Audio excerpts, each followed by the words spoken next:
Welcome to the introductory video of the course Intermediate Microeconomics, and welcome as well to the course Intermediate Microeconomics.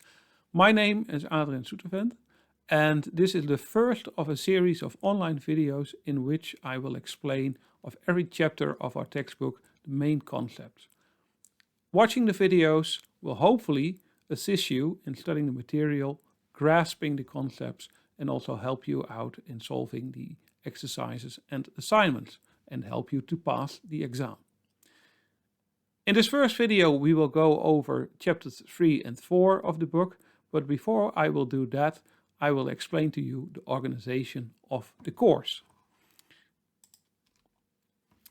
So I'm the coordinator of this course and you will often see me online but also on campus, and I teach this course together with my colleague Francesco Febraro.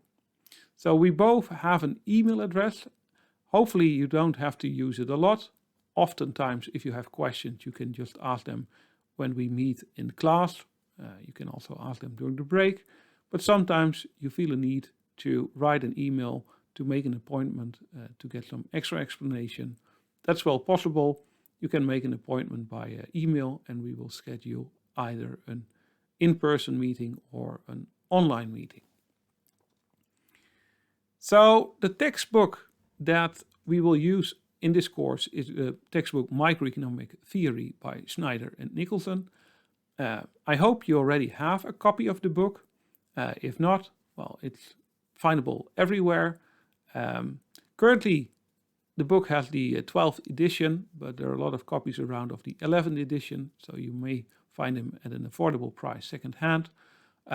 It's not a problem if you have the 11th edition of the book, because it's more or less similar to the 12th edition.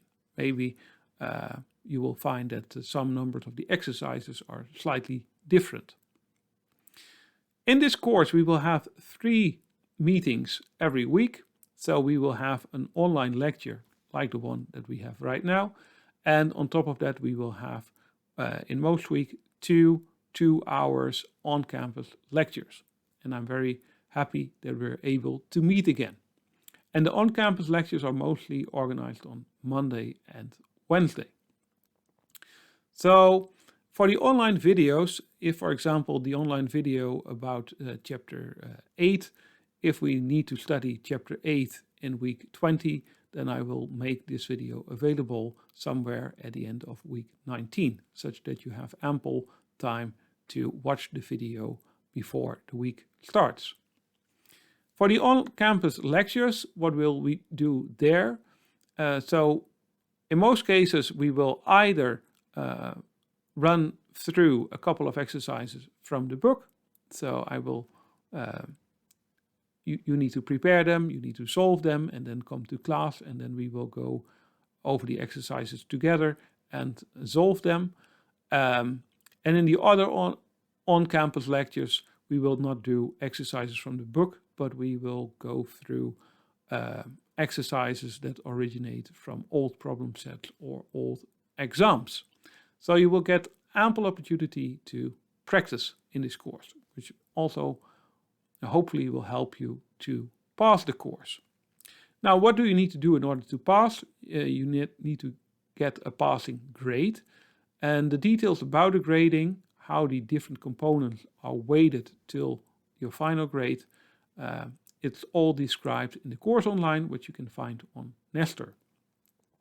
The course outline is a PDF document of 5-6 pages, and actually that course outline contains all the details about the organization of the course. So print that document or at least download it and you will have all the details about the organization of the course. There will be 2 problem sets, and for the problem sets there are 2 deadlines and you need to hand them in before the deadline. And the first deadline is at Sunday, May 29. And the problem sets are already available online, so you can download them today. And you know that it's not yet May 29, that's still quite some weeks off. So you have the opportunity to really plan working on the assignments at a time that suits you. And I really can recommend not start just before the deadline, because then you will find out that you started too late. And also the deadlines of the two assignments are pretty close together. They are both near the end of the block. So it may also pay off not to focus on problem set 1 before May 29 and then only start working on problem set 2, but also to already pay some attention to problem set 2 in the coming weeks.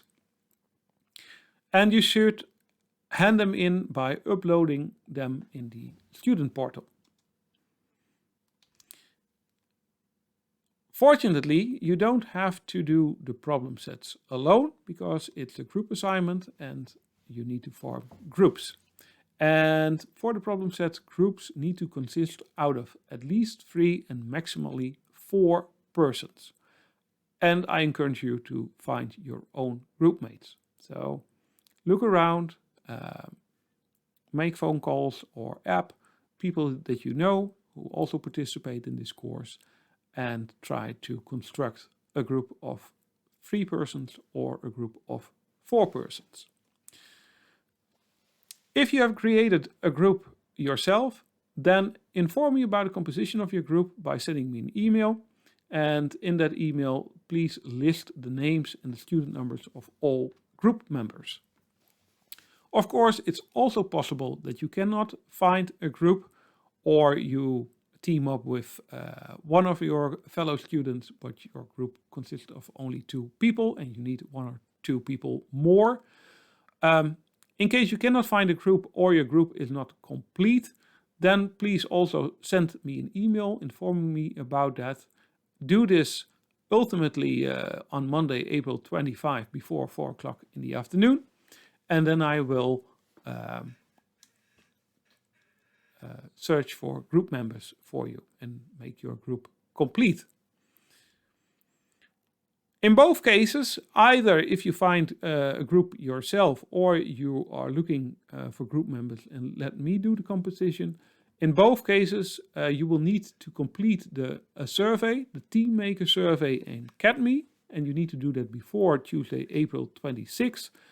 And in order to complete that survey, you will receive an invitation by email. And also, students who have formed their own group can only complete this survey after they have received their group number from me. So if you form your own group, inform me about the composition of your group.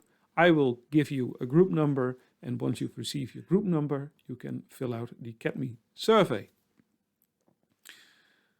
The problem sets are a once-in-a-lifetime opportunity, unless you repeat the course next year, which hopefully you don't. But for the problem sets, there are no repeat opportunities. And for further details on the group composition and the assignments, also see the course outline. As soon as you have formed your group, you can start working on the problem sets, because the essay assignment is already online.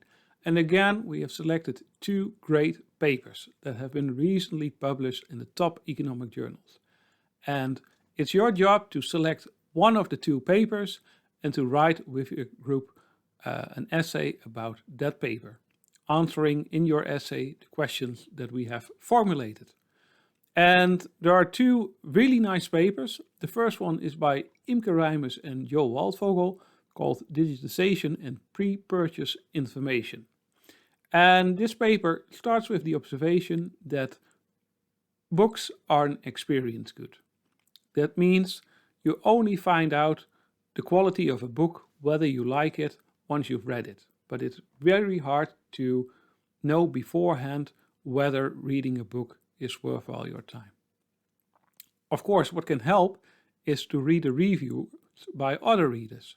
So to read what they liked or particularly disliked about a book. So with the advent of the internet, more and more reviews have become available. And especially many books now receive a star rating. So if you visit Amazon and you look at the books that are sold on Amazon, that you often see a number of stars accompanying a certain book title. And what Waldvogel and Rijmers do is they look at these Amazon book ratings and they measure whether the Amazon book ratings have an impact on the sales of certain titles. And not only that, they also consider the consumer surplus. So you can imagine that if you compare a situation where these online book reviews are available compared to a situation where they are not, then having this additional information will allow consumers to better match their preferences with certain book titles. So you don't lose as much time reading these useless books as you did before. That may be the benefit of the availability of online book reviews. So what Rijmers and Baltvolk do is they build a structural model to really evaluate, to measure the added consumer surplus of these online book reviews.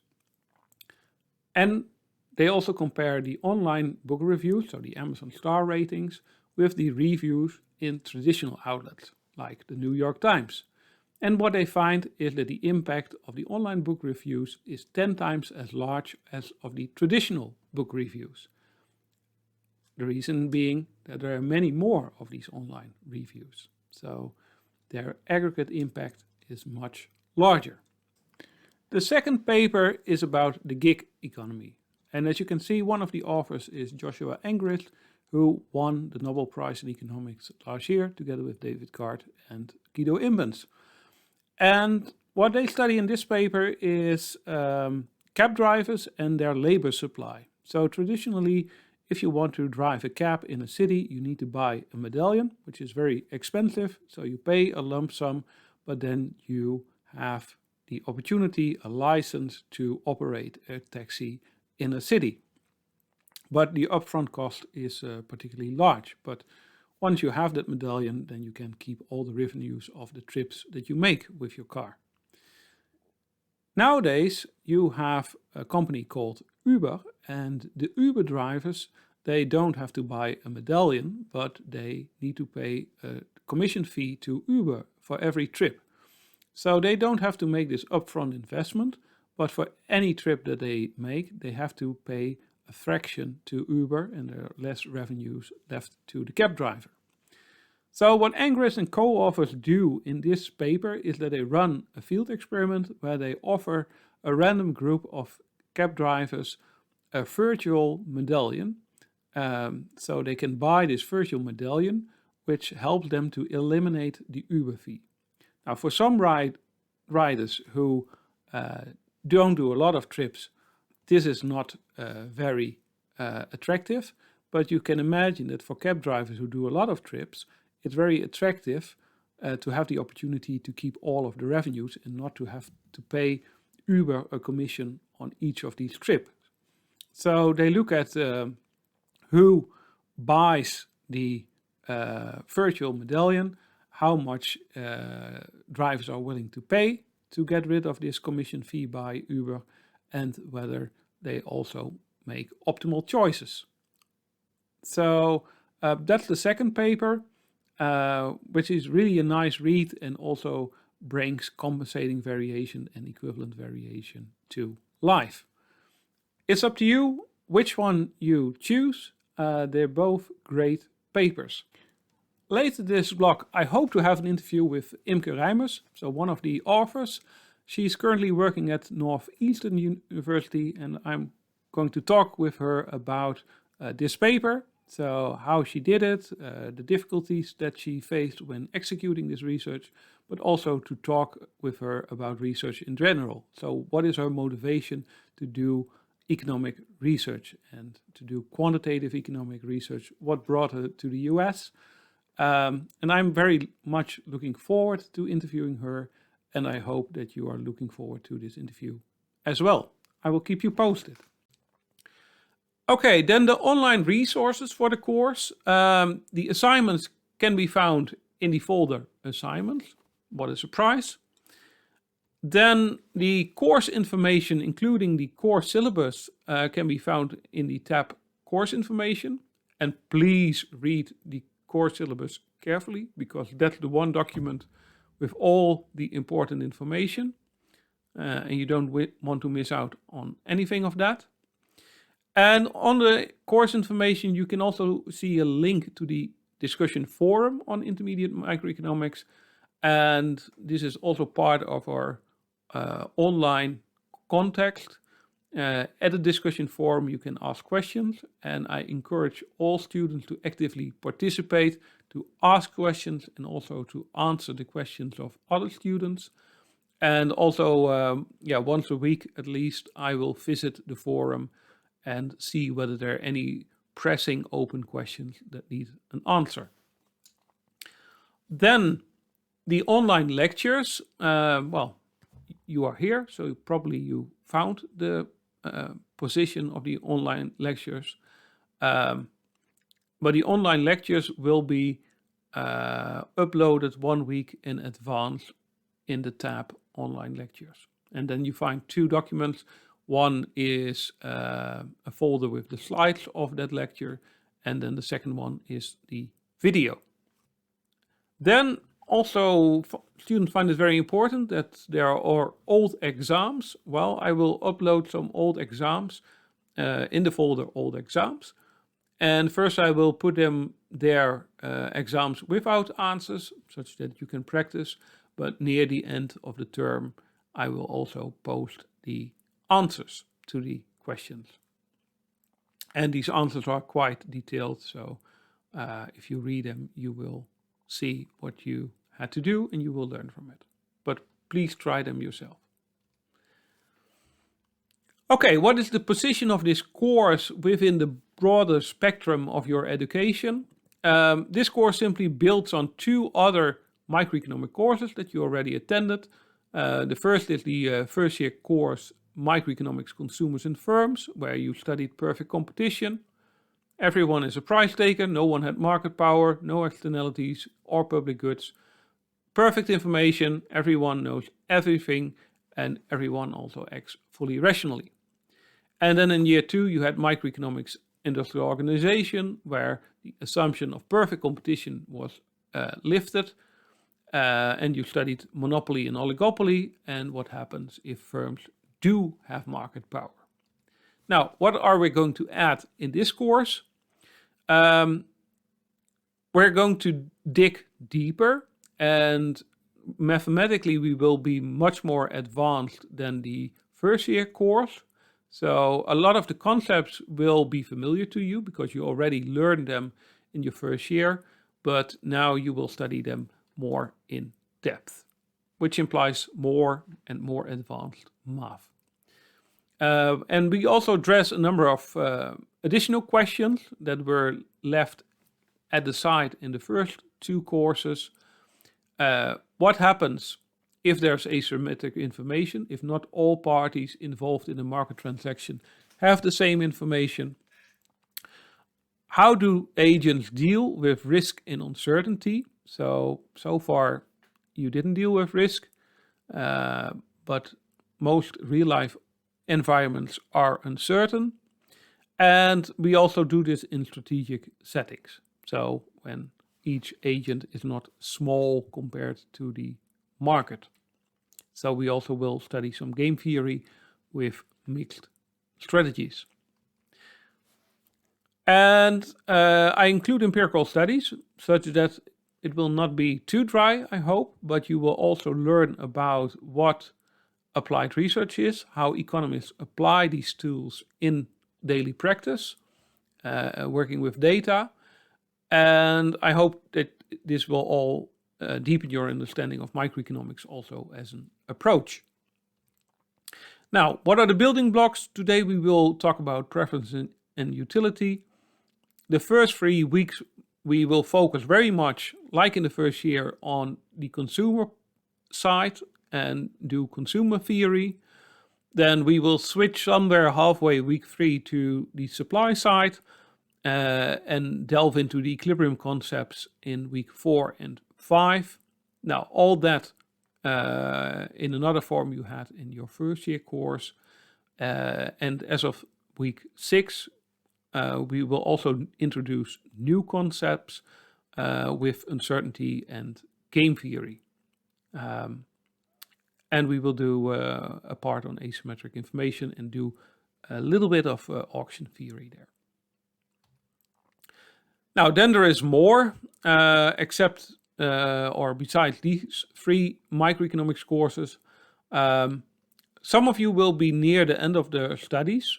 For them, it will be the final course, which is great. For other people who will also be around next year, if you like this, you could contemplate taking courses, minor courses in environmental and resource economics, where externalities are studied, or the minor in behavioral and experimental economics, where the main question is, okay, what happens, what are the outcomes if people do not behave rationally? And that includes also experimental evidence. So how to design a good laboratory experiment. Now, then in the master, once you've completed the bachelor, if you continue with the master in economics, you can again take a number of follow-up courses in microeconomics, including games in industrial organization, more on firms with market power, competition policy, which also deals with how to regulate the big tech firms, for example. Should we do something with Google and Facebook? The economics of regulating markets, so also the energy market. You have, how should governments deal if there's a natural monopoly? Then there's a course in public economics and social policy. So how should government establish fair outcomes in society? How should public goods be allocated, and who should pay for them? And how should externalities be addressed? And there's the economics of household behavior, which looks at the intertemporal setting. So you don't have one period, but you really look at your entire life cycle. So how do you save for retirement? How forward-looking are people in their planning, in their savings decisions? And in that course will then again also include insights from behavioral economics, that people are myopic, that they sometimes do not look that much to the future. Any one of you already thinking about his or her pension? Probably not. According to the life cycle hypothesis, you should. And finally, besides the master in economics, suppose that you are really into research. So reading the papers of the essay assignment, you think, oh, I really would like to do applied research at a high level myself, and maybe also do a doctorate and obtain a PhD. Then you may also consider subscribing to the Research Master, which is a 2-year program, which has the advantage that there's more time to really go deeper into economics, and also economics as a science. And you really get fundamental econometrics training, and with the objective to pursue a PhD afterwards. If you're interested in that, I'm happy to give you a little bit more insights in what the Research Master is. So please send me an email. Now, further preliminaries to the course. Chapter 2 in the book contains the basic math. So you might not feel very secure about your math qualities. If that's the case, please reread chapter 2 in order to get your knowledge up to date, and you will be fine. So if any the rules of differentiation, integration, constraint optimization, and the envelope theorem, if you question whether you fully master these things, then maybe it's good to have a look at chapter 2.